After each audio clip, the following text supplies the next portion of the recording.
Mindful communication. Hi, I'm Megan. I am a business mentor for successful business owners and leaders who are ready to scale or pivot depending on what they need, but to do it safely, aligned and sustainably. So, mindful communication. I had this when running the business, when I was heavily involved in my first business.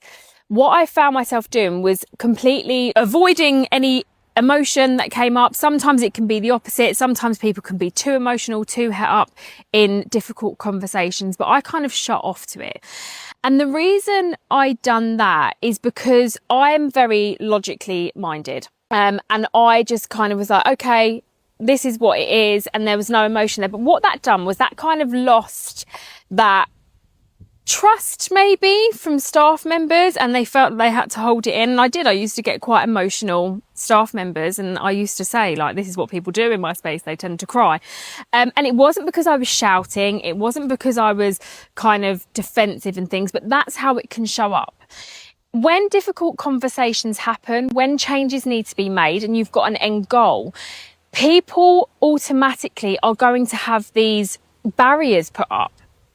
What mindful communication does is it gives you the ability to break those barriers down and to have a meaningful conversation, being mindful of how the other people are taking you in that conversation so that you can build trust and you can build this space where actually you can have a transparent conversation.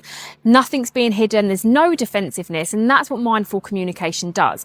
That's why I created my CPD course around that, because I think it's so important. And I know it's so important for leaders, especially, to have that ability to not just bring up that defensive, bring up that barrier, bring up those old past traumas, emotions, and use them against staff without, whether you want to or not really, because it will just happen. It's about being mindful about what they need in that space to get the best result possible, because otherwise everything's going to close down. You're going to be looping around in circles. No one's going to go anywhere and you're just wasting time. That's what this course is for. So if you're interested in finding more about this CPD course that I've created, drop a comment below and I can send you some more info.